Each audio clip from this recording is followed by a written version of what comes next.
good teams. A&M's good. Oklahoma's really good. So they had a really back-to-back fight here just 3 or 4 weeks ago. I think Auburn will be okay. But this is a big win for Alabama because they had stuttered a little bit recently as well.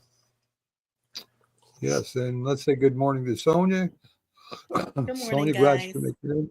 Glad you Hi, could make Sonia. it in today. Hi. Thank you, guys. Hope y'all are doing well. Yeah, we're doing good. Good morning to David Guyette and Rick Sherlock also. Thanks for joining us, guys. Gentlemen. So I think we talked about this already, but it's worth going over again. Bill Belichick and Hard Knocks, they were supposed to maybe be getting together, but now it looks like they're not going to keep. I don't know if they get – I'm not clear if they get paid, if there's a stipend of some kind to these teams. The only explanation we've got for them backing out, and again, we were all surprised that Belichick would agree to this in the first place, given his history of being very tight shop, letting reporters in and such. The only report we've got about why is that talks broke down. I don't know what that means, right? I have a feeling that they had a disagreement over how much access HBO would have. That's all I can figure. Can't be about money. I don't think if they get a stipend, it can't be that much. I got to believe they wanted more access than Belichick was willing to give them. So, yeah, I would agree with I that. think it would have been interesting. Hard Knocks has lost its edge a little bit. I found the offseason one last year with the Giants intriguing. This would have been intriguing because it's kind of lost its edge for me. So, yeah. Well, if you're going to turn into Hard Knocks with North Carolina, are you really interested in anyone else but Belichick? I'm not interested in anyone at all. I don't know any of the other players, and I don't care to have an introduction to learn about them. I mean, if it's Belichick interacting with him, then I'm interested. It's got to focus around Belichick. Who would give a darn about North Carolina? probably. Belichick, no one. I mean, again, that's North Carolina's really incentive to do this too, right? Is to get their players in their program introduced to more of the country. But you're right. They probably wanted Belichick to do things he wasn't willing to do.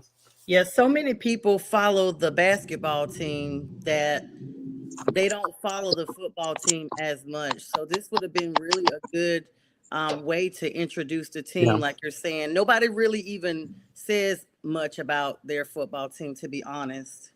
They probably wanted an interview with his fiance, and he said no. Oh, yeah. She probably had to go get her nails done. She had school that day. Right. Yeah. Yes. Good morning, James. Glad you could make it in. Hello, James. Good morning, everybody. Yes. Hope you're well this morning. Doing well. Yes, we are. Sorry I'm running a little late. That's all right. Might only go an hour and a half today anyway. So just to let you know. So let's see. Xavier Worthy will not be charged for assault. County District Attorney said the office not accepting the case after further discussion with his lawyers. Worthy could have faced 10 years. Worthy has been engaged to sprinter Tia Jones since last July.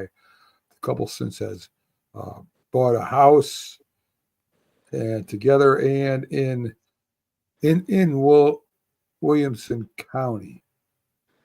So this is what I think, guys. I think there was something that happened there that maybe hit her or something. I don't know, some kind of abuse. But when they started to press charges against him, I think she kind of pulled back, right? That she, they're married, they got a home, and like some women do, they do that because they don't want to see their husbands go to jail. This is happening more. I shouldn't say it's happening more. There's been a lot of this in sports in general. If they're high profile guys, charges get floated if they don't actually get made, and then they get pulled back because the wife gets convinced or the girlfriend gets convinced not to move forward. More often, a wife. I mean, more concerning is this is the two off seasons in a row. The Chiefs have been pretty good about drafting high character players. Well, we see Tyreek Hill, maybe not so much later on, but you don't see them in the news in the off season for this type of thing. And this is two off seasons in a row with two totally different instances, but their number one draft picks getting into a little bit of trouble. Both wide receivers, of course. Well, I want to interject here. I heard that, and I'll be honest with you. The first thing I thought is that, and even Sonia can go. We were texting about this last night, and I said, "Wow, wide receivers can't stay out of trouble." And I realized later that I really have to catch myself saying that because everybody deserves due process. We should be presumably innocent until proven guilty.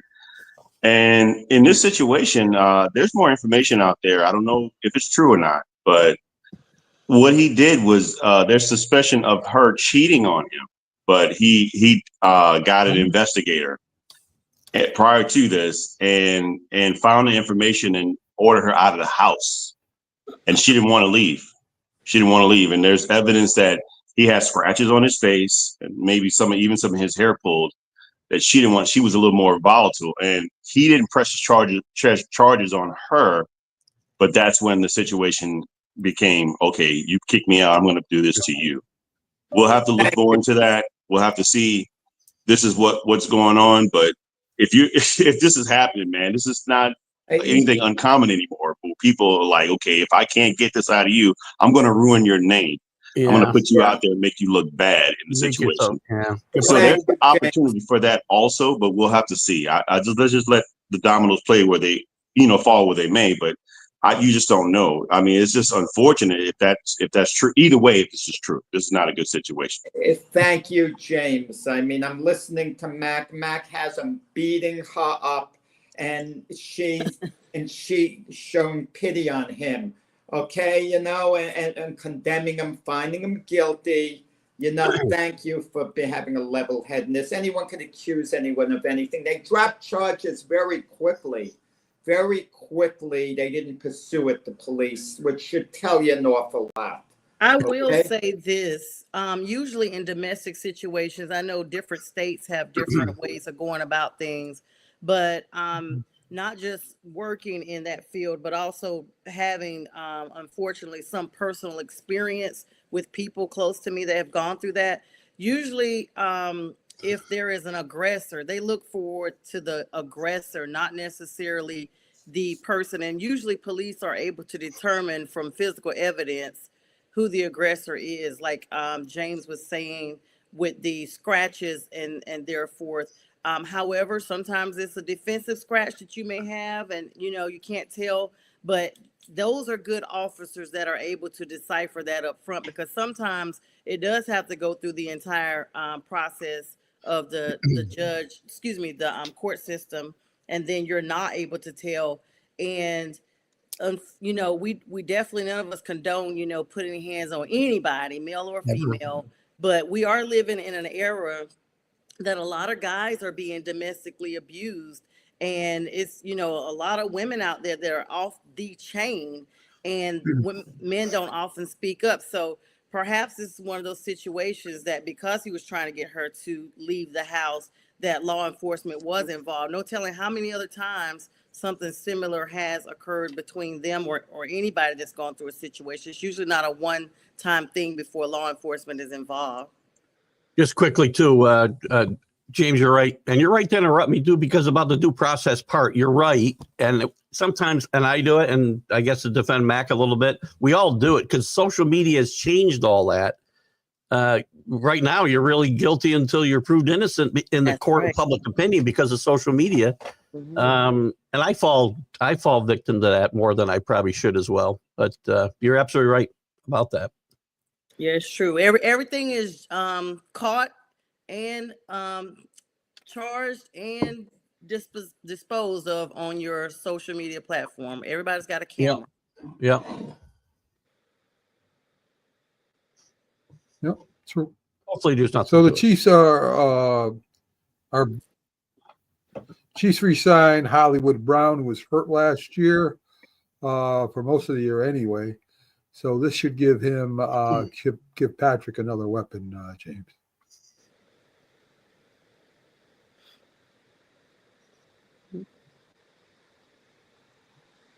You stumped them. James? James, I'm sorry. Say it again. You're talking to me. Yes. Yeah, but James isn't impressed with Hollywood Brown being a major weapon. That's why James isn't commenting on it, and I don't blame James. My apologies. I was just making sure I had It's a nice my sound system right. but, no. But yeah, Hollywood Brown. It doesn't really move the needle. I agree with Jack on that one, and we're not going to really see any big moves either today, tomorrow, Tuesday. You know, the biggest thing is, who knows what they're going to do. Maybe they're going to do something in the draft. I think that's what they definitely need, somebody that's just high flying. Their offense has been missing that since Tyreek Hill. They really hadn't had that guy, to really take the top of the defense. And so that's something that they really need to address, especially what we saw in the Super Bowl. There was nobody that gave them something except except Xavier Worthy, the guy we were talking about. And they do need Rashee Rice back too as well. Maybe when they get him back, that might be more solidified for their passing attack. With their offensive line, under the radar, Tooney, the offensive lineman they traded to the Bears for fourth-round draft choice. But he was dreadful protecting Patrick Mahomes there in the Super Bowl. playing out of position too, by the way, playing out of position to defend Joe Tooney a little bit. Played out of position that game and for a lot of the season. Yeah, well, I mean, he's a former Pro Bowler. I understand that, but but they have to address the offensive line. The Chiefs, they did it after they lost to Tampa Bay in the Super Bowl. Yeah. I suspect they're going to make some off-season moves. They have to. That's where And I was. Sorry, go ahead. That's okay. That's just where I was going with the offensive line. I don't know how good my weapons are when my quarterback's had no time to find them. So I need to fix the offensive line before I really worry. I got to get more weapons, but I've also number one priority has got to be the offensive line.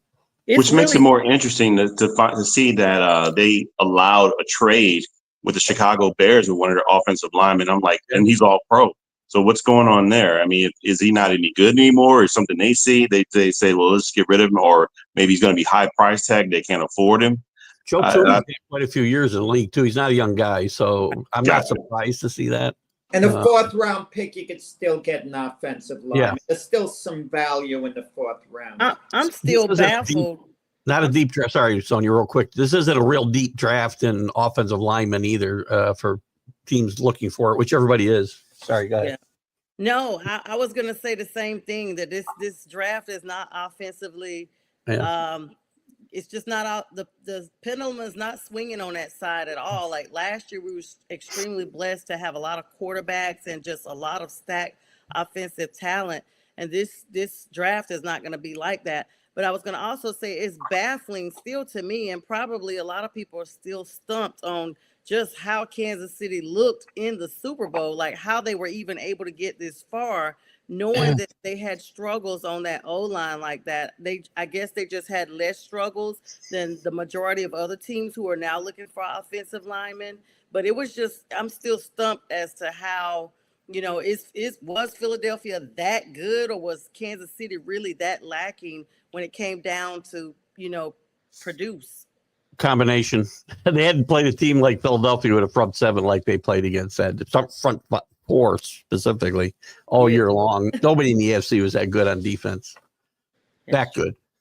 That's true.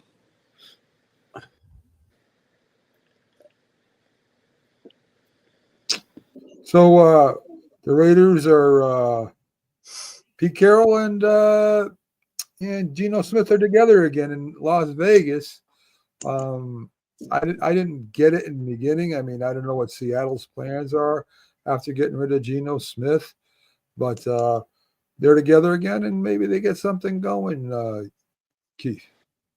Well, yeah, Bo would be a good guy to ask about this, I guess. But I was shocked to see this trade. I don't think Geno's all world. Don't get me wrong. I was shocked in the sense that we really weren't talking about Seattle with quarterback, but I mean, the whispers I've heard are they're very interested in Sam Darnold. So I don't know about that situation for Sam Darnold. Wide receivers all leaving town. You got a defensive-minded head coach up there. Maybe not the best situation for Sam Darnold, if that is true. I'd love to hear what Bo's hearing when we get to Wednesday. But for the Raiders for now, look at Geno can play some quarterback, and he can play better than the three guys that were playing last year. I'm sure of that, based on what we've seen the last couple of years. So maybe a quick fix for the Raiders for now, and I don't think they'll be taking a quarterback now in the first 4 picks. So. Well, Geno Smith only has 1 year left on his contract. So let's say Seattle kept him.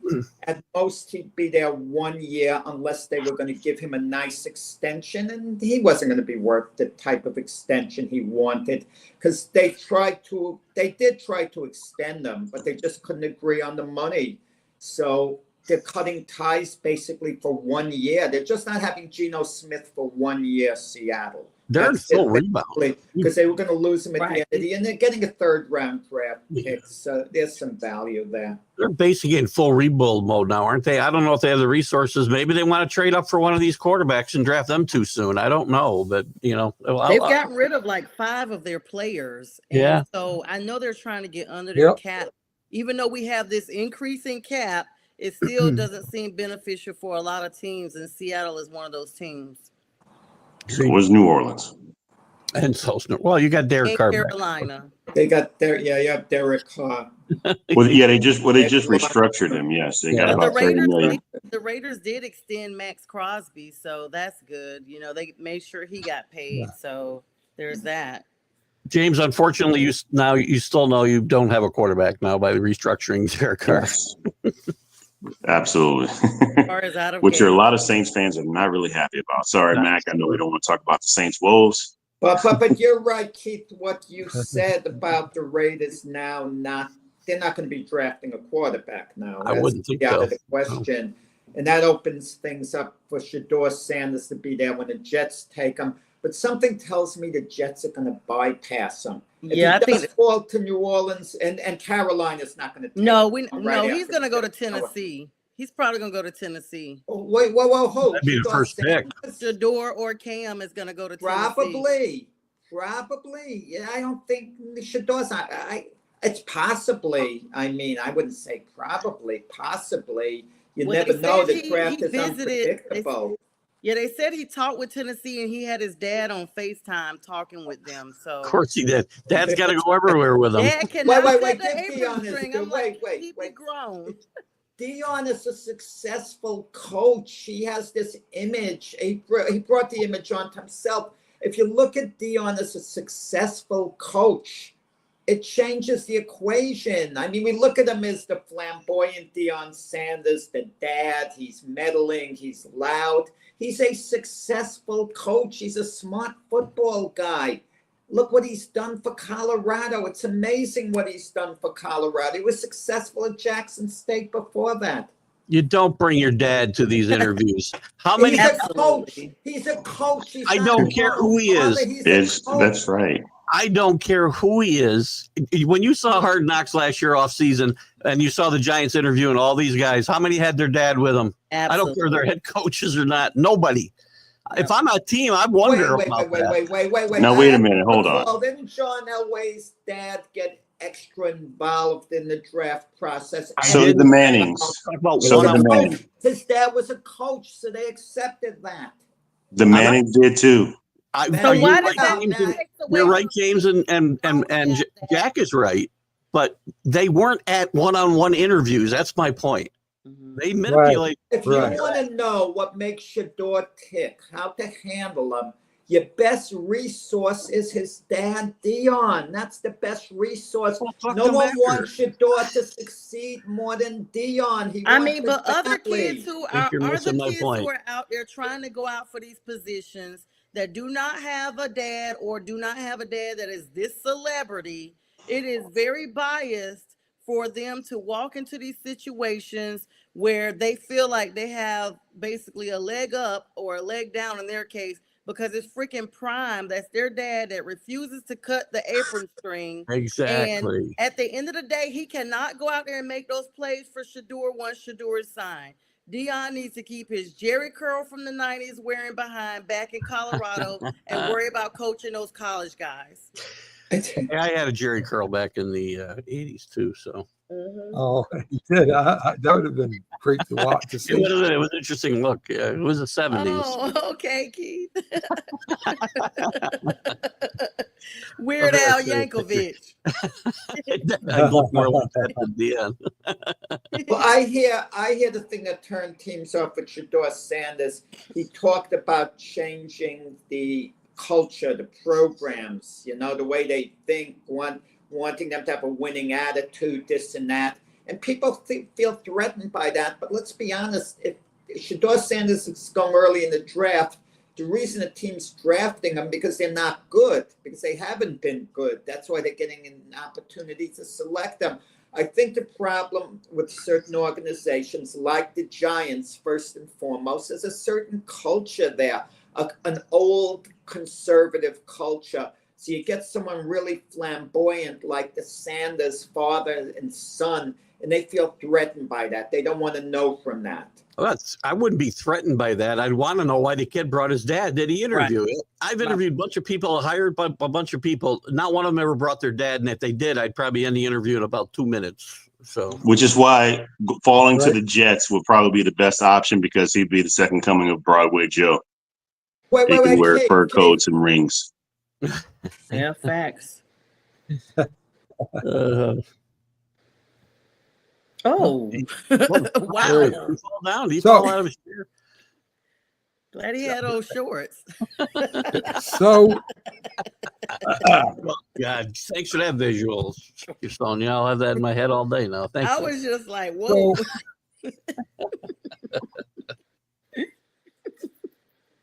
Of course, during this time of the year, when the free agency teams are getting releasing and they're picking up players, trying to, Sonia said, stay under the salary cap. So let me give you a couple here. The Commanders informed defensive tackle Allen he has been released. Releasing him will save Washington $16 million in cap space.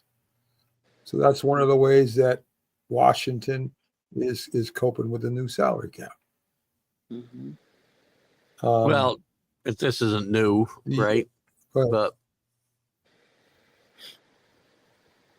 teams have got to make moves if you want to bring new guys in, you got to get rid of older guys. And some guys, so smart teams are getting rid of guys. That's what the Belichick did for 20 years when he was successful in New England, is guys got released or traded or whatever a year or two early rather than a year or two late, and save money and found ways to, use that to keep that roster strong and deep. That's what we're not anymore. No rosters are deep.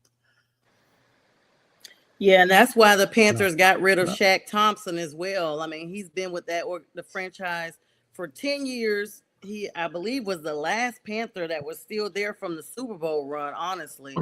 But they put him in a free agency. And let's be honest, Shaq had been injured a few times, too, throughout the last recent years. However, he still put up good numbers defensively. He's 30 years old, and he was the team captain. And, yes, he was the last member. However, the salary cap, you can't continue to pay these older players, and especially once they become injury prone, you got to start looking at investing your money into the new talent. The only thing that baffles me, y'all, is the fact that every season we hear about these cap issues with teams, but the NFL all of a sudden releases this extra money, like they have the U.S. Mint in their backyard. They're just cranking out more dollars. They still seem to have a cap issue. Like, it seems that it doesn't really help that much. And we keep raising the salary cap $30 or $40 million every year, too. So, yeah. Guys, I got to jump. All right, Keith, you have a good one. Thanks for stopping in. I'll see you. Good one. I got to jump back. All right. Take care. So there you go. Keith Angle, thanks. Always does a great job for us here on the Big Football Show and more. So I wanted to talk about Justin Fields. Well, first let's talk about Cincinnati cutting defensive end Hutchinson. I guess Cincinnati does not want a defense at all.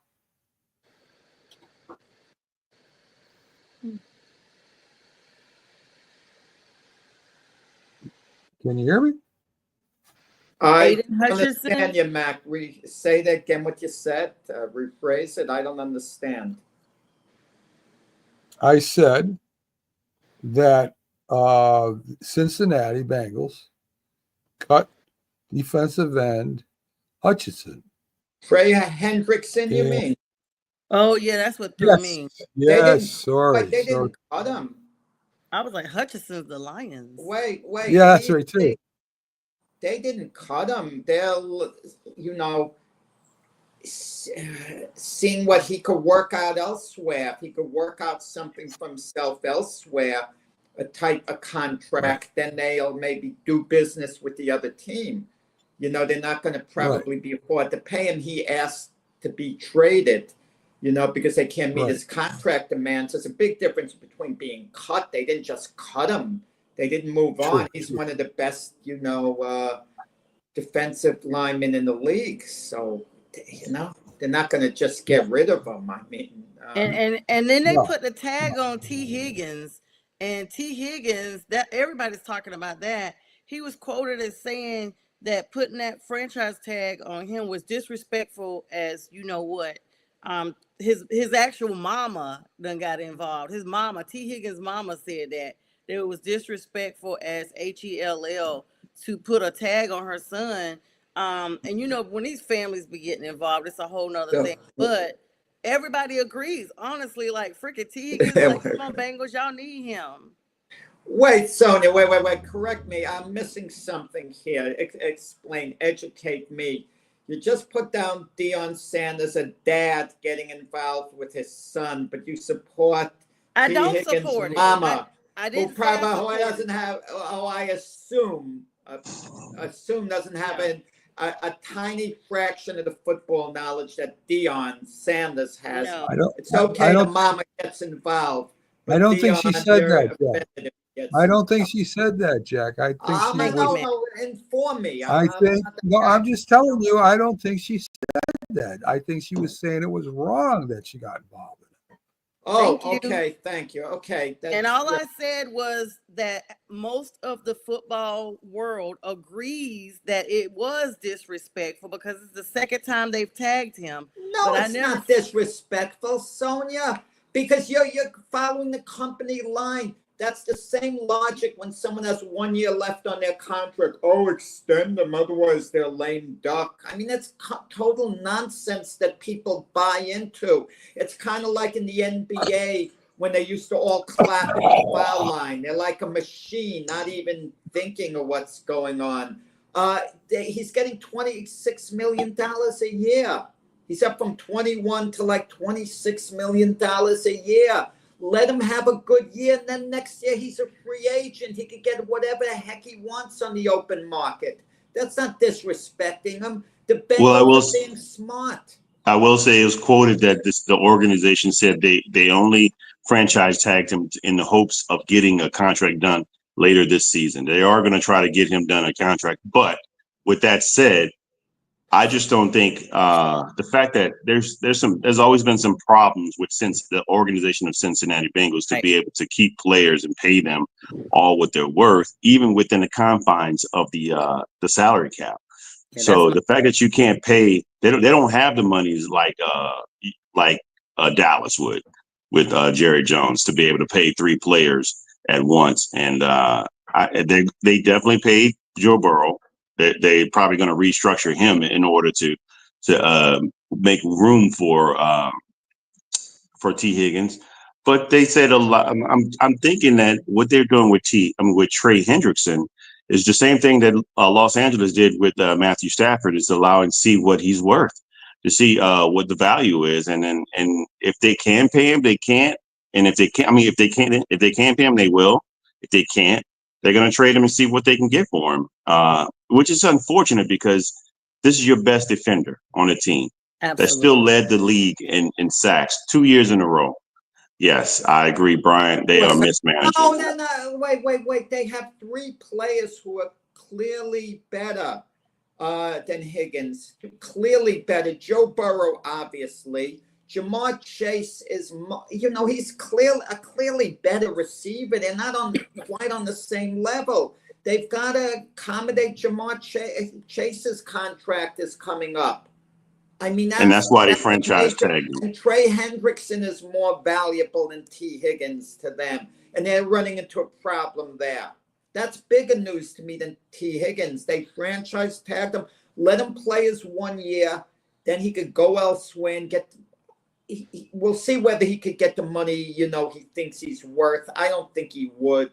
Oh, I disagree with that. I totally disagree with that. He just, look, we had him as a player in New Orleans. We drafted him, and we thought it was a one-off year where he got 13 sacks and he did better than Cam Jordan. How about T. Higgins?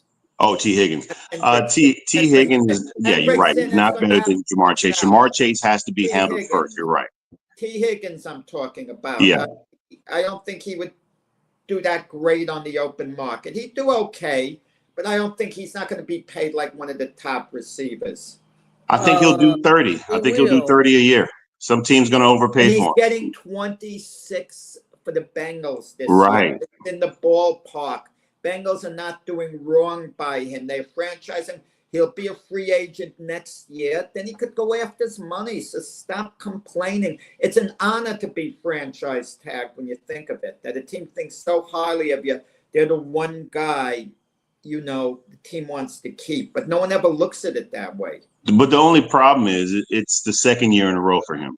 It's the second year in a row. That's why people are complaining about it, because they're like, this is twice in a row. But got 21 million last year, 26. So the guy's getting like 23.5 million a year over the 2 years. I mean, he's not doing badly. Don't have any sympathy for it. I get it, but we're looking at Jamar Chase is going to be looking at 37 to 40 million a year, and so for an extra 4 million to 5 million to me as a football player is a lot of money that I don't. And let's be honest, even though he put up the numbers, it's not going to help how much Saquon Barkley has now been paid as the highest running back. Everybody's going to start asking for more money, even though they do not have a ring. They're still going to be asking for more money based off of their position that they're playing, especially in those positions. So that's all going to just for running back. What Saquon Barkley got. Saquon Barkley's still getting underpaid compared to other players. He really is getting underpaid. But he just got the highest paid. But for running back, but he's getting the same money that offensive linemen are getting. But for running backs, he set a record, so that'll help maybe elevate other running backs, okay, for his position. I got you. Yeah. So Justin Fields expected to test free agency. The Jets have an interest in the 26-year-old dual threat, Jack. Does he end up with the Jets? I think there's a good chance. Yeah, unless the Jets really are interested in Shedeur Sanders, who they have a realistic chance. Again, the funny thing about it, last year when the Panthers seemed to be giving up on Bryce Young, I was thinking to myself, if I'm the Jets, maybe a second-round draft pick. That would have been a bold, gutsy move. The Panthers may actually made the deal at that point, because I think Bryce Young is going to be a good quarterback for the Panthers going forward now. I never lost faith in him, actually. Justin Fields, he's always iffy. I think he's a bottom-rung starting NFL caliber quarterback. I just don't know, is he the guy you kind of want to go forward with, all the years? And I'm just not sure about him. I mean, what all do you think with Justin Fields? I just don't know what to make out of him long term. Well, I mean, it just came out like about an hour ago. I was just looking at that. The Justin Fields debacle teamed up with Russell Wilson. Pittsburgh may be out of a quarterback completely. So that's going to be very major in deciding what actually happens with Justin Fields. I hate to loop it in, but Mac, I don't know if you're going to talk about it or not. This kind of loops in with the situation with Kirk Cousins now going to Arthur Blank, the owner of the Falcons, saying he's not going to play as backup, and he wants out of Atlanta. He wants to go to a team that's going to start him. Same thing with Justin Fields. I mean, we've seen him just kind of in the shadows. He started off with Pittsburgh last year as their number one person, even though he wasn't pulled first. Well, he was pulled first. Then they pulled in Russell. Then I still don't know why he lost that starting position because he was winning. Wilson was games, injured. like 4-2. Wilson was injured at the start of the year, so Fields was playing. Mike Tomlin actually never committed to Justin Fields, Right. long-term starting quarterback, and people didn't know whether Fields was going to hold on to the job or not. Tomlin was always quiet, but Right. Tomlin always intended for Wilson to be the starter, and that's how it actually played out. Right, but excuse me. I guess. Well, with that being said, I'm assuming he got well because at 4-2, all of a sudden Fields was benched and Wilson took over the remainder of the season. I saw Justin Fields at the season opener in person against the Atlanta Falcons, and I was not super impressed at all. And I think he has become stagnant by being in that second position. I mean, he was the top pick a couple of seasons ago, and kind of like what you mentioned, Jack, we haven't seen an elevation. Instead, we've seen a decline, and that's very dangerous because once you start to kind of blend in with that backup status and you're just all of a sudden kind of fading in the background, that's how you end up out of the league, or you end up in the XL league, I should say. And so I don't know if anybody's going to draft Justin. I mean, as a third string, maybe. I don't even know if he's No. second Justin string. Fields is not going to be third string anyways. So where would he go? How many quarterback openings are there for starters in the league? That's the thing. You look at Tennessee and Cleveland. If they like Cam Waters, Shedeur Sanders, they're going to take one of them. The Giants, too, if they take someone else with the third pick, probably in the second round, if they could get a Jackson Dart, a Quinn Ewers, or Will Howard, or whatever, whoever, probably they're going to go that route. I mean, how many job openings are there for starters? Like you mentioned Kirk Cousins, Sonia. He wants to be a starter. At most, he's going to be a bridge quarterback somewhere, and I don't even know where now. I don't All know, of but these guys- Atlanta's still going to be paying him unless they release him before March 11th. Then they'll kind of save some of that money. But that's a whole investment. But I heard the Jets are, interested in Justin Fields. All of these guys want to be starters, but unfortunately, is not everybody can be. And I'm not saying that Justin Fields is not a capable starter, but one, he's got to take care of the ball. He's one of the highest players. I mean, the highest number in turnovers Yes. and fumbles.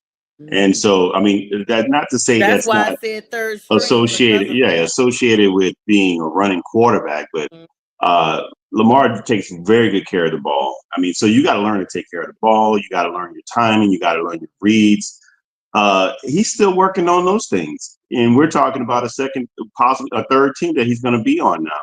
And That's so why I said third that's where string. you're like, okay, you know, if it walks like a duck, it quacks like a duck, it's probably a duck. Right. You know, at this point. And so you got to really see, I mean, don't get me wrong. We're talking about Sam Darnold went through a whole bunch of stuff and he found his way. Maybe Justin Fields can find his way with the right quarterback coach or head coach that can, run him through and protect him from himself. But he's got to definitely do that. If you want to know who's going to quarterback. Wait. Justin Fields will not be a third string quarterback. There's no way. I mean, of course. I'm not saying that either, but he could be a second string or first, but I wouldn't say third, no.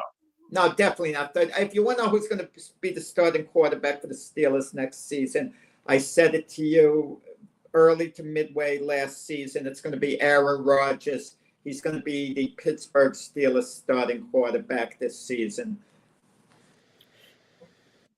Because Aaron's going to want to go somewhere he could win, and Tomlin maybe feels the pressure.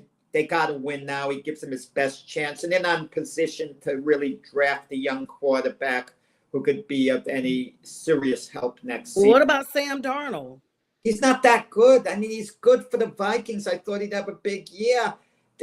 For the money he would command, is he really worth it? Would you sign him? I'm asking you, would you sign him? Yeah, you know, he already been in Carolina, so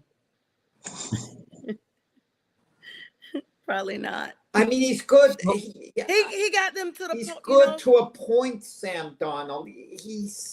I can't count on him going forward for years to come. I just can't. So let's do what we do every week. We have a special thing that Jack does with us called Just Ask Jack Trivia Question. And this one should be pretty easy for Jack. Which running back has the single season rushing record? And I want to do some music to make this right. Wrong one. There we go. So, Jack, what running back has a single season rushing record in 1984? So, Well, I mean, I would say not yet. in Not yet. We got commercials 1980. to do. 84. So let's do our commercials first, and then we'll Too easy, Mac. we'll get right back to you. I think so too, but you know, you never know, right? So let's Introducing National Streaming Sports, live and on-demand sports talk programming that you can access 24/7. Check us out on YouTube, Facebook, and X. And for the premier sports talk experience, tap into our Roku channel. Start your mornings with Mac and Jack covering all the weekend sports action. Then pour a cup and enjoy all the sports you can drink on the Coffee and Sports podcast. At midday, talk sports from east to west on the Coast to Coast podcast. Followed at night by some hot girl talk with Prim and Proper Sports featuring Sonia Pearson. Talk boxing on the Gloved Fist. Yankee fans tune in for Start Spreading the News. And there's more on the College Sports Huddle and Sports Scope with Robert Butler.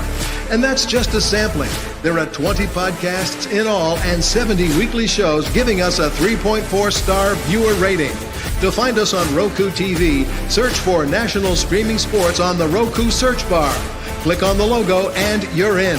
For laptops, mobile phones, and tablets, download the Roku app. National Streaming Sports, live and on-demand sports talk for America. Yo, you already know it's your boy LCF. I just tore it up for Zodiac TV. Shout out DJ Epps. Oh man, it was great, man. We did an interview. Then I hit the stage. The crowd was amazing. They gave me all their energy. I gave them that energy back. Linked up with some dope artists in the building. Zodiac TV, man. Hey, we gonna celebrate for the rest of the night, you know what I mean? With some Bel Air. Shout out my nigga Rose. Holla at your boy. I mean, boss shit, you already know. But we tore it up, man. Performance was amazing. The set was amazing. Zodiac TV, shout out y'all boys, man. Thank you for having me. You already know I'm gonna come back. Your boy finna come back. You know what I mean? Go to work, did it all for nothing. Make sure y'all go get that single, available on all platforms. Let's go. My girl just told me that she pregnant, we expecting the jit. So I had to buckle down, accelerate, no slowing down. Some people, that's why I don't come around. Let's get the Bel Air. Yeah, the Bel Air. Jack went to get his Bel Air. King. Yeah, he did. Well, there Jack, seems to be like hundreds of betting sites people out that there. know. Don't be fooled. Some sites are only legal in certain states. Some sites pay you in Bitcoin. Then you have to change it into dollars. One of the sites was even hacked. BetUS has been in business for over 30 years. My friend made a future bet, and by the end of the month has a 50% chance to make $17,000. You can bet on futures on anything. Who makes the Super Bowl? Who wins the Super Bowl? with great odds. The National College Football Championship, the NBA games are up and going. And of course, you can bet on who wins the NBA championship. The WNBA is up and playing too. BetUS has all the casino games too, if you like that. Just scan the code on the right-hand corner, brings you to BetUS. NESSP.info also has BetUS links. Check it out and bet responsibly.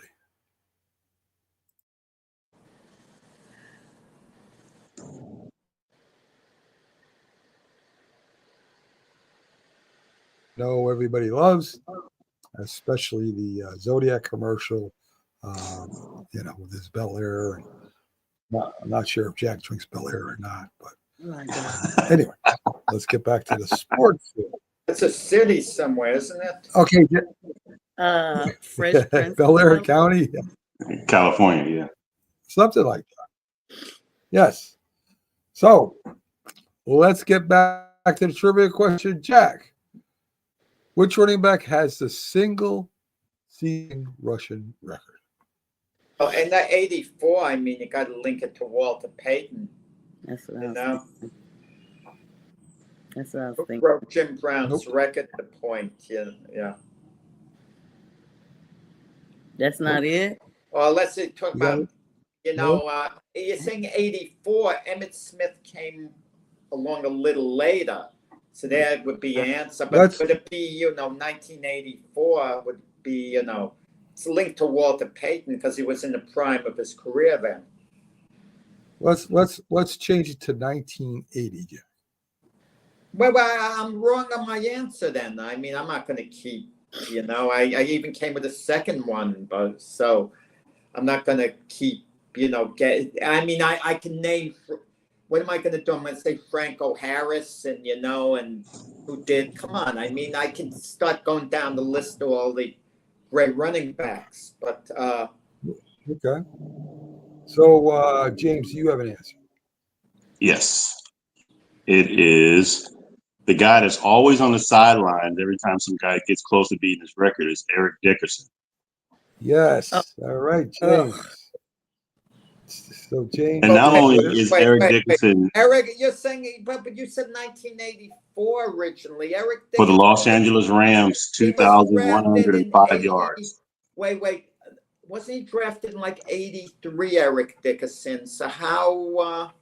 Yes, and that's what makes it even more interesting, Jack, because talking about a career.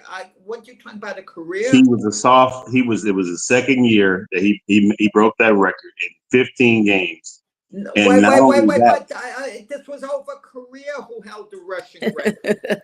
No, he said single season. He said single season. Jack don't be listening. This is the second week in a row that the details matter, Jack. I thought who had the rushing record for career? No. Wow. No, so what you said, I get what you said, and you would be right at that time. It would have been Walter Payton, yes, at that time in that year. But yeah, single season is definitely Eric Dickerson. And not only does he hold that, he holds the single season for the rookie single season rushing record as well. J Train be knowing everything. You might need to start asking J Train some of these. I wish he would. trivia I don't want to be asked these questions. Right. It's probably more interesting that Jack answers these questions. Yeah. Sports encyclopedia. Yeah. It's a segment called Just Ask Jack. I mean, not I wish Just Ask Matt James. would know how to ask. How the about just question, ask too. Jay and let either one of them choose to answer it? Jack or James. All right. I'm the relief pitcher or hitter. So Rick Sherlock brought up earlier in the show, speaking of Mac Wiles, Rodgers could be coming to the Giants. I've also heard that he might be going to the Vikings. Oh, So he's not going to go to the Vikings, and he's not going to go to the Giants. I mean, he's not going to fit in with either team. They have Daniel Jones ready to quarterback the Vikings if they can't get Sam Darnold back on a 1-year deal or a 2-year deal at the price that's right. Daniel Jones, the former quarterback. Yeah. Oh my, that is not a win. Well, no, I mean for J.J. McCarthy, to hold the fort, the plans for J.J. McCarthy to ultimately quarterback the Vikings. Oh. And Aaron Rodgers with the Giants' conservative culture makes too much noise.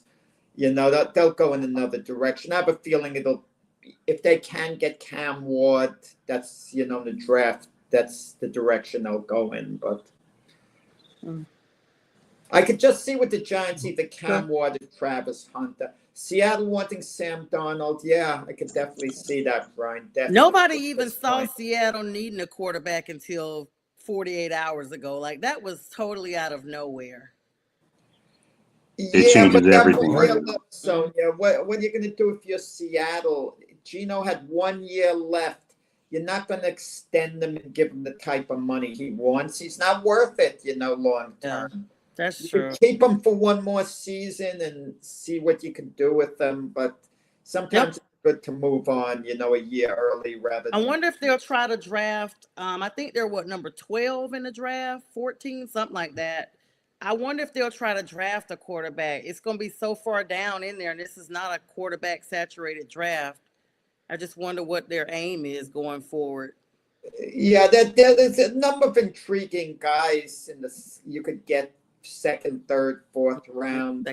There are some intriguing guys that you could take a chance with. And you don't want to mess around with a first round draft pick because you really got to make it right in the first round and even the second round to an extent. But you could take a little bit of a chance. Look at how gutsy the Eagles were. They moved up in the second round to get Jalen Hurts. They actually moved up when they had their franchise quarterback and Carson Wentz. That's true. Yeah. But Jalen Hurts was a no-brainer. I mean, his father was a coach, great athlete. Yeah. Had just won. Was it the Heisman with where was he? Oklahoma? Oh, he didn't win the Heisman? Okay. No. He was up for it. Yeah, it's on the short list. Yeah, Okay. yeah. All right. So, I mean, that was pretty much a no-brainer to do that. No. I mean, the second round is never say that's a no-brainer. I mean, I was waiting on you to say that. Elway He don't like nobody to say no-brainer. He don't like that. John Elway coming out of the draft, Peyton Manning coming out of the draft. Those are no-brainers. Those are the guys who go first. Everything else is a judgment. This year, for example, there's no such thing as a no-brainer who to take first. There's no slam dunk guy of all the players. You could like one player above all the rest, but there's no brainers. I mean, no brainers mean it's obvious, Yeah. So Patrick Ewing coming out of the draft for the Knicks, going first. That was a no brainer to take. Right. So we'll go to the NBA here. The Lakers lost to the Celtics. The Lakers lost to the Celtics. What? Wait, what's that? I gotta run. Let me see. Okay, go ahead. Have a good one. Take off. See you guys soon. All the best. See you next week. All right, there you go. And well, what is Sonia doing now? There we're back. So as we know, LeBron James, the Lakers beat LeBron James. The Lakers were coming back from a huge deficit, and LeBron James pulled his groin. He might be out for a few weeks. Jason Tatum had 40 points, 12 rebounds, 8 assists. Jaylen Brown, 31 points and 21 rebounds. Yeah, Mac, but getting it. What's more interest a couple of days ago, what happened with Stephen A. Smith and LeBron James. I mean, rather than go over box scores, who had 9 assists, 11 rebounds. But I'll tell you, what entered my mind when I heard this morning he got injured and he's going to be out a few weeks. This is going to take some of the focus off what happened with Stephen A. and LeBron. And I think Stephen A. will be a little relieved about that.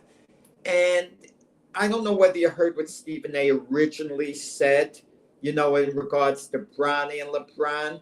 I actually back Stephen A. in this whole thing. I really do. You can't put your son on the cover of Sports Illustrated, okay? You can't tell reporters he's better than a number of guys in the NBA right now, last season. And, okay, he's on the Lakers. He's not, in defense of LeBron, he's not hurting the Lakers, okay? He's one of a few guys who doesn't play every night when he's on the roster. He's not taking someone else's spot, per se, okay? So, and I think LeBron liked to snap at Stephen A. the way he did. I mean, I thought that was kind of uncalled for, and I'm trying to put myself in LeBron's spot. You get all these parents who are a little sensitive. Mac, we had Phil Simms on our show, okay, a while ago, and we liked Phil Simms a great deal. He was a great guy the way he came on. But I remember Bill Parcells mentioning about Phil Simms' son, Travis, being the quarterback at the time, saying, well, there can't be too much parenthood. The dad is getting maybe too involved, with his boy. Because it was Bill Parcells, Phil's coach, Phil let it go. But when Steve Young mentioned something like that later, Phil went off on Steve Young. I mean, what's your opinion, guys, that went down with LeBron and Stephen A?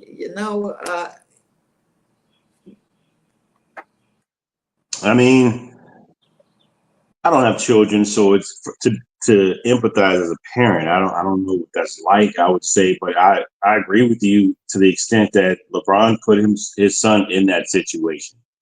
He won for one, the whole nepotism thing, and I don't think anything's wrong with that, to be honest with you. But you got to take the consequences of what you're trying to do. You're trying to be the first NBA player to play with your son, and it happened. And, whether or not he was worth a second-round draft pick or not, that's neither here nor there at this point.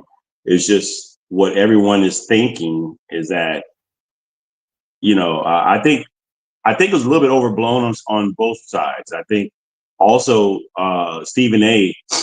brought it to the news that Bronny should have been playing, but I think Bronny was brought up due to injury. He was brought up due to injury, not because LeBron wanted to, fought to get him to play. He was brought up due to injury, and he had been playing better in the G League, so it did allow him to at least come in. And now, did he get cooked by Tyrese Maxey in that 76ers game? Yes, but Maxey's cooking everybody.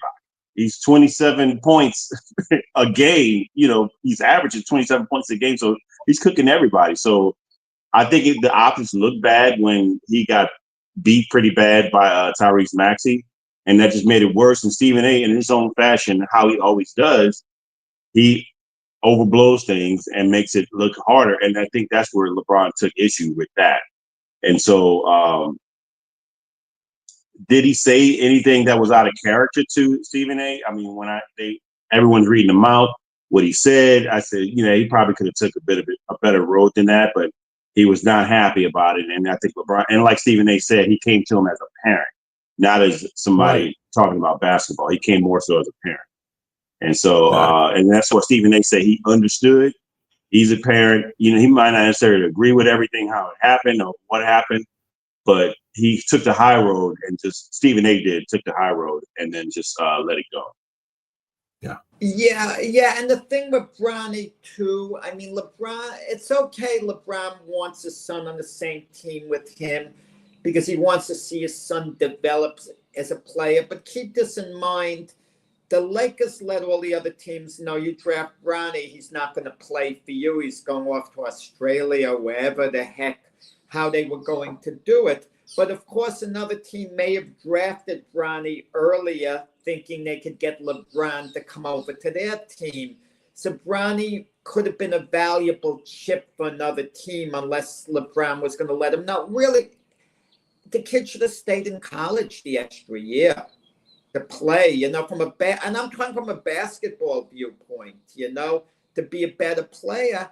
And I think LeBron's got accepted. Bronny's a player. What happens if Bronny gets to be a halfway decent player and people are criticizing his game? Is LeBron going to get in someone's face? It's like the Charles Barkley, Michael Jordan dispute. Barkley said that Jordan has to surround himself with better people when Jordan was the owner of the Charlotte Hornets. And by the way, Jordan did an utterly miserable job as an owner.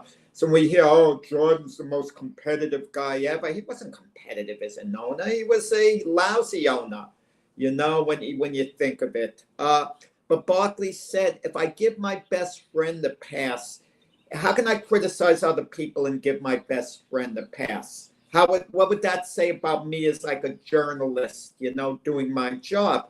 And I actually agree with Charles Barkley. There's a difference between taking cheap shots at someone and just doing your job.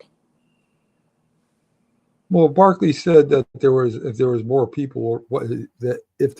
people around Jordan, is that what he said? Something to the effect that have to be honest with Jordan and not be yes people for him. And Jordan took offense to that because him and Barkley were close. And he had a whole thing on the phone with Barkley. And now Jordan won't talk to Barkley and so on. But you know, my idea is if those two are actually so close, and even if Barkley was wrong, for Jordan to cut off forever, not to end the friendship, what does that say about the friendship altogether? If you could completely lose a friendship on one mistake like that, the mistake's got to be so severe to lose a close friendship to me. And that doesn't come on that. You know, he could say, look, I'm mad at Charles. I'm ticked off at you, blah, blah, blah. And, you know, and find a way to move on. What it was Barkley is he criticized Jordan as being a bad owner and GM.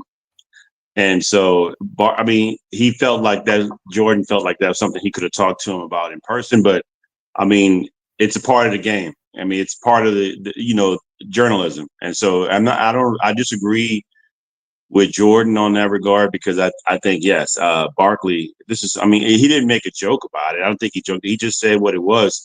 And I think Jordan just didn't like that, especially him. They're supposed to be friends.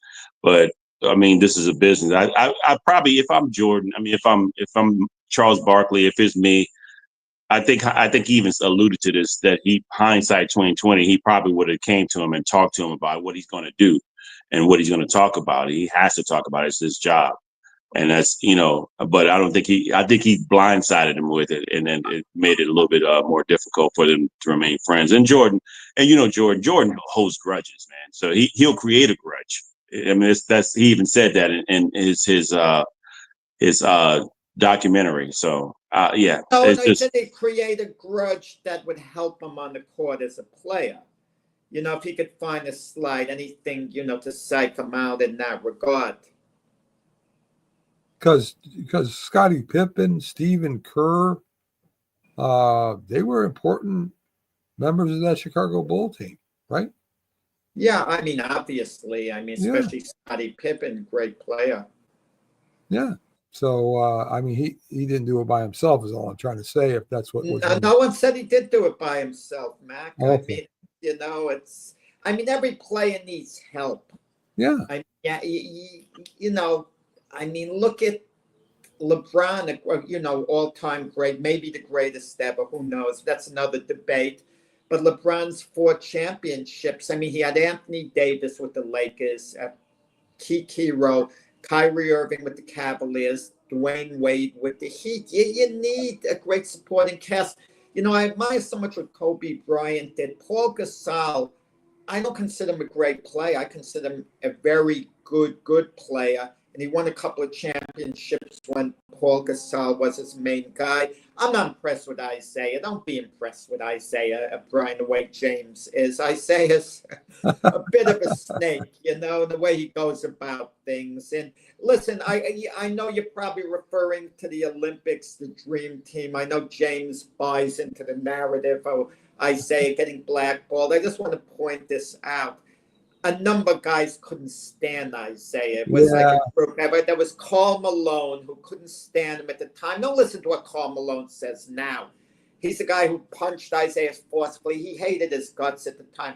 Larry Bird maybe said he's letting it go, but it created a terrible narrative what went on with Isaiah and Bird, even though Bird may have not personally held hostilities. Magic Johnson couldn't stand Isaiah at that time, couldn't stand them because the way Isaiah, what he did to their friendship. And Scottie Pippen hated Isaiah's guts. So the chemistry of having Isaiah on that team, and Jordan, obviously, Brian, I don't know the whole story. I'm sure, and you don't know it either unless you're on the inside. But the thing is, did Jordan want to play with him? Of course not. Of course not. But would he have played with him? That's the question. They never put Isaiah on the team, never put it in the spot where the other guy said, no, we don't want to play with him. I wouldn't want to play with Isaiah if I have that history with him. I can't hear him. From a business standpoint, I get that aspect. I get the fact that, look, Jordan is basketball right now. And he's what drives the engine of the show. He's what's going to take us to new heights that we hadn't seen before. And it happened. I mean, Jordan did. I mean, basketball was revitalized because of Michael Jordan. And before that, just slightly before that, the rivalry of the Lakers and the Celtics. Right. But with that said, you don't have basketball without the Bad Boys Pistons. You don't have it. Those Jordan wouldn't have got to where he's at without them making the Jordan rules, without having the Pistons and what they were. A lot of people say, hey, the Pistons were just dirty. But again, these guys won 2 championships, 2 straight. And then they lost. Isaiah was great. Even Jordan said, I respect the heck out of his game. Next to Magic Johnson, he was the best point guard, that he ever saw. Isaiah was great. He was great. But that's what should matter. That's what should matter. I'm saying in the idea of him being a part of the Dream Team. I mean, because you could say that, some of the other guards were at the time were better than him. But I mean, Bird was a shell of himself at the time when he got into the Dream Team. But he was still there. There's a few other players that were still there that were past their primes. And to say that this guy got canceled, because I mean, that's funny how we're talking about cancellation at this. That's an early version of canceling. That's you cut a guy out because you don't like him. I understand your point. With Bird was past his peak. Isaiah was coming off a poor season. Had they been coming off the back-to-back titles, and it would have been hard to keep him off the team. The guys did not like Isaiah, a number of them, they couldn't stand him. Did he deserve to have a roster spot based on what he'd accomplished? Yes, he did. Based on what he'd accomplished. Was he a better player than John Stockton career-wise? Yes, he was. You give me a choice and I'm starting a team. Who can I have? Isaiah, John Stockton? I want Isaiah. I mean, he's a better player, point blank. I'm not arguing that point, but he was the one guy in the league who was so despised. And it wasn't like Jordan. Jordan was obvious, didn't like the guy. Why would Jordan advocate for the guy and say, oh, I want Isaiah on the team? Magic Johnson felt strong about it than Jordan. When they interviewed Scottie Pippen, he said, I don't know how Michael felt about it, but I didn't want him on the team. And that's revealing because they were teammates. So yeah. Jordan never vented to Pippen, oh, I'm not going to play with that blankety blank blank. He just never talked about it. Jordan accepted things in his career he maybe didn't like with the triangle with Phil Jackson. He never forced the issue, even though he bent about things, and he would bully players on his team. That was his way of wanting to succeed. But Isaiah was so despised at the time. You're using revisionist history now. Think of the time. They couldn't stand the darn guy. And chemistry's got a lot to do with it. Sure does. So, Ryan Arndt has been sending you a bunch of stuff, Jack. Let's see. Misconceptions lead to bad-mouthing Thomas. MJ was no great one off the court himself. I agree with Brian. I didn't like MJ off the court. Okay, Brian's correct. You take MJ and Tiger Woods, they go out with Charles Barkley, and they would stiff people, who they had to tip. It was outrageous. Even Charles Barkley would talk, you guys can't do stuff like that. I mean, the audacity of guys like Tiger Woods and Jordan, if they go somewhere, not tip someone. I mean, come on. I'm not saying they should tip more than their fair share. Let them be cheap tippers and tip 15%. Okay, whatever. Just give a darn tip. I mean, just because they have more money, it doesn't mean they should tip a higher percentage. Okay? Yeah. Jordan, if they go somewhere, for example, Jordan and its bill is $100 and he leaves at 20%, that's fine. He shouldn't, because, he's Michael Jordan. That doesn't make him cheap because he left $20. Oh, he should leave an extra $100. I mean, but no, I agree. Listen, Isaiah's a tremendously intelligent guy. Let me just get that. He's got a great personality, but there are, issues there. He's been manipulative. I could point to what went on with Adrian Dantley, getting out of it. Was it Isaiah's fault? I'm not sure about it, but Adrian Dantley feels he got traded because of Isaiah to bring in his buddy Mark Aguirre. I don't know the real insight to what went on there. Well, he sure wasn't good when it came to being the coach of the Knicks or the GM of the Knicks. That's for sure, Jack. Yeah, well, listen, he said, him and Stephen Marbury and what went down with the Knicks, but whatever. He didn't do a bad job as coach of the Indiana Pacers. Didn't do and Toronto, too. I think he helped Toronto get where they were. I don't remember what he did with Toronto, really. For some reason, I'm having a blank there. Listen, Isaiah is won a national championship with Indiana. You'd never figure him and Bobby Knight to be a pair for some reason. But when you're as great a player as Isaiah was, a Bobby Knight could put up with it, too. I just have my thing with the Dream Team. The one that most didn't want him on the Dream Team of all the players was actually Magic Johnson at the time. Because when Magic came down with the HIV virus, Isaiah made some remarks about it that was so hurtful to Magic Johnson, who was one of his best friends in life. Yeah. So, I mean, that had more to do with it than Jordan leaving him off the team. But I will say this. The people in charge of the selections knew the way Jordan felt. So from that measure, yeah, Jordan was at least partly responsible for him not being on the team, because they knew the way Jordan felt, and Jordan had this tremendous impact. If Jordan would have went to the selection committee and said, look, I don't like Isaiah, but I'll play with him. If you put him on the team, I'm not going to resign. I'm still going to play. If he said that, maybe that would have made a difference. But why should Jordan do that with the way, what went on with him and Isaiah and the Pistons? And Isaiah likes to point to the let me say this. You said it, Jack. It was MJ's league back then. He didn't like Thomas, correct? Magic and Thomas are still best friends, and that was so overblown. They weren't talking for years, Magic and Thomas. They weren't talking for years, but they kind of made up. Right. But listen, it's what it is. But I'll say this in closing.